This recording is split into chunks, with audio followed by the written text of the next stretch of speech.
The old church fellowship hall in Shreveport, Louisiana, wasn't used to this kind of attention. Usually filled with the scent of Sunday potlucks and the gentle murmur of Bible study. Tonight it held something different. At the front stood Barron Trump, tall and poised, his presence both commanding and somehow gentler than expected in this modest setting. The room buzzed with anticipation.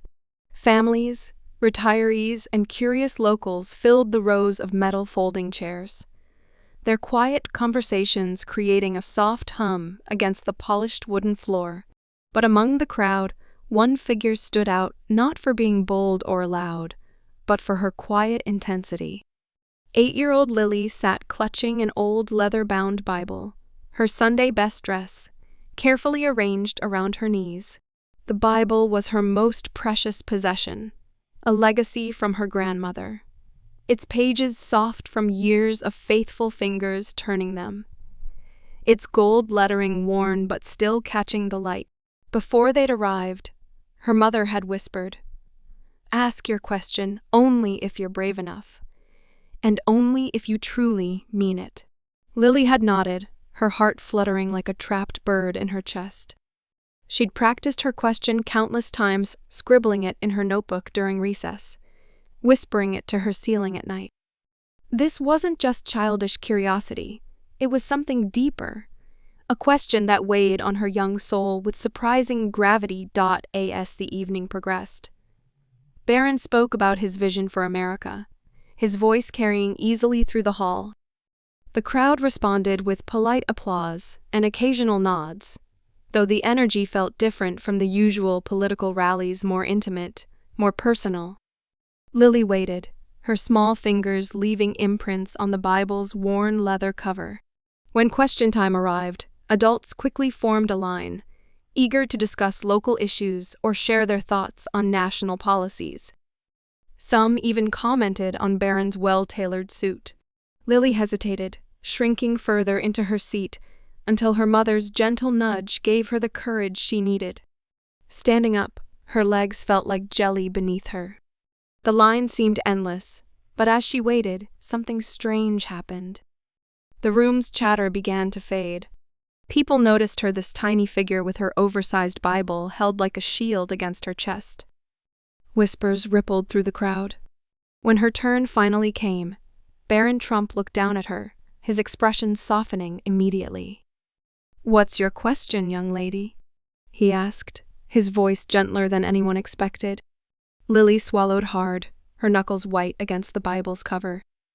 Then, in a voice that trembled but refused to break, she asked the question that had been echoing in her heart for months. "Mr. Trump, what does God mean to you?" The room fell into complete silence. Every eye darted between the small girl and the tall young man at the podium. For someone known for his thoughtful, measured responses, Barron's pause felt different this time. He looked at Lily, then at the Bible in her hands, and something in his demeanor shifted entirely. The air grew thick with anticipation, drawing everyone to the edge of their seats. His usual composed confidence gave way to something more vulnerable, more real. The Bible in Lily's hands seemed to catch his attention again, and for a moment he simply stood there, searching for the right words to answer this most profound of questions. Barron shifted at the podium, his eyes scanning the crowd before settling back on Lily.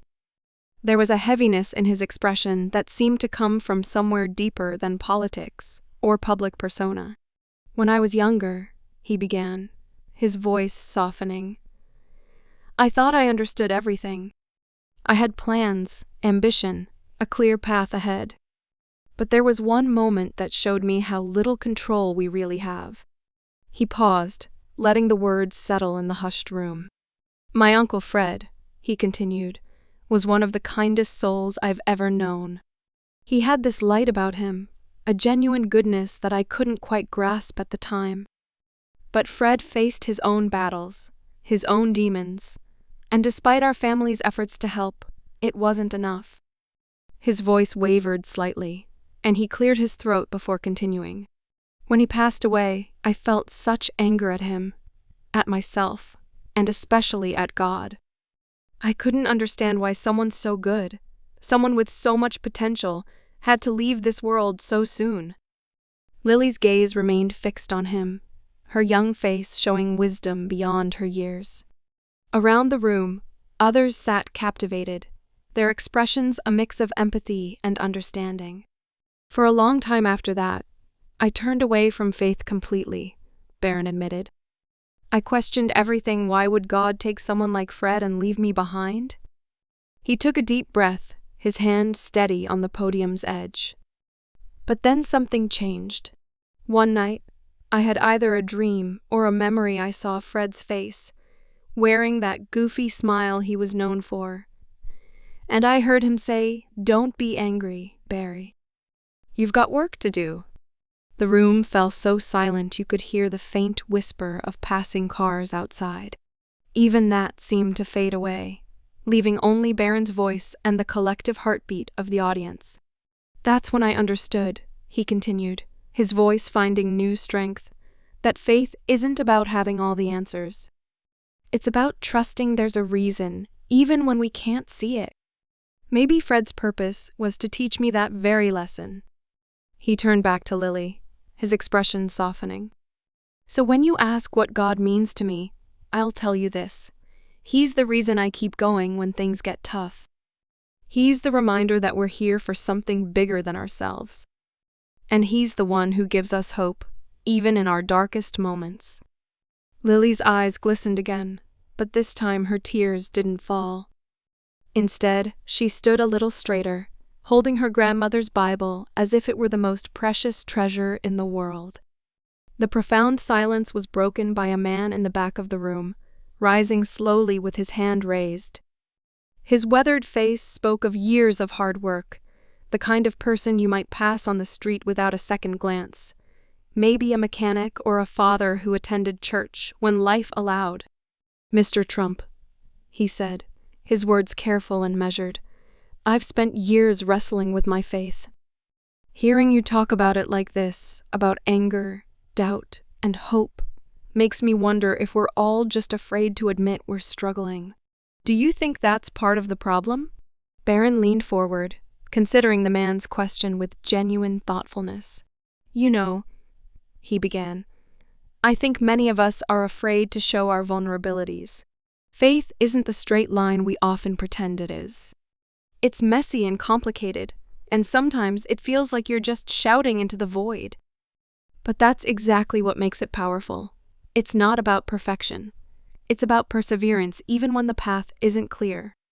The man nodded slowly, sinking back into his seat as a murmur of agreement rippled through the crowd. Then Lily's clear voice cut through the quiet. "My grandma used to say, faith is like planting seeds. You don't always see them grow right away, but you have to believe they will." Barron smiled, a genuine warmth transforming his usually reserved demeanor. "Your grandma sounds like a very wise woman," he said softly. "And she's absolutely right. Faith is exactly like that, growing in ways we can't always see." The conversation had breathed new life into the room. People began sharing glances, nodding in recognition of shared struggles. An elderly woman with silver hair neatly pulled back raised her hand, her voice quavering as she spoke. "I lost my husband last year. I've been angry at God ever since. I feel like I've lost my faith entirely. Do you think it's too late to find it again?" Barron stepped closer to the edge of the stage, his voice gentle but firm. "It's never too late," he assured her. "Faith isn't something you lose forever. It's something that waits for you, often returning in the quietest moments, when you least expect it." The woman dabbed at her eyes with a tissue, and around the room, others were similarly moved. The evening had transformed from a routine town hall into something far more meaningful, a shared journey of vulnerability and connection. Straightening his shoulders, Barron addressed the entire room. "I've learned something important over the years," he said. "Faith doesn't always appear in grand gestures. It's in the small moments when someone offers a helping hand, listens to your pain, or like Lily here, has the courage to ask a profound question. These are the moments that remind us what truly matters. The audience hung on every word as Barron's voice, usually so measured and controlled, carried a humility that touched everyone present. He gestured toward Lily. This brave young girl reminded me tonight that faith isn't just something we discuss, it's something we live. And when we truly live it, it spreads. Lily beamed slightly, her cheeks still flushed as her mother pulled her close, whispering words of pride in her ear. Barron's tone grew more passionate. We're living in divided times. Politics, opinions, differences, they all seem to pull us apart. But faith has the power to bring us together. It's not about being identical. It's about understanding that we're all climbing that same ladder, one step at a time, no matter how different our paths may look. Applause began to build, starting slowly but gaining momentum until the entire room was standing. They weren't just clapping for Barron, they were acknowledging the moment itself, the courage it took for Lily to ask her question, and the honest answers it had drawn from everyone present. As the applause faded, Barron offered one final thought. Ask yourselves what faith means to you, and don't fear the answer, no matter how uncertain it might be. Because faith isn't about knowing, it's about believing. He paused, letting his words settle before adding, if you found something meaningful tonight, hold on to it. Let it grow and share it with those who need it most. The room erupted in applause again, but this time it was punctuated with embraces, handshakes, and tears. Strangers who had entered as individuals now lingered, exchanging stories and smiles, united by a shared experience of vulnerability and hope. Barron stepped down from the podium and walked over to Lily, kneeling slightly to meet her eye level. Thank you, Lily, he said quietly, his sincerity evident in every word. You've shown more courage than most people twice your age. Never lose that. She nodded, extending her small hand to shake his. Thank you, Mr. Trump, she replied, her voice steady now for answering. As the crowd began to disperse, Lily looked up at her mother, her voice soft but certain. Grandma would have been proud, wouldn't she? Her mother smiled through tears. She would have been more than proud, sweetheart. She would have been amazed. The evening's message lingered in the air as people filed out. Sometimes the bravest questions lead to the most unexpected answers. And in those answers, we find pieces of ourselves we didn't know were missing. If this story touched your heart, take a moment to reflect on your own faith and share it with someone who might need it today. And don't forget to subscribe to our channel for more stories that inspire, challenge, and bring us closer together.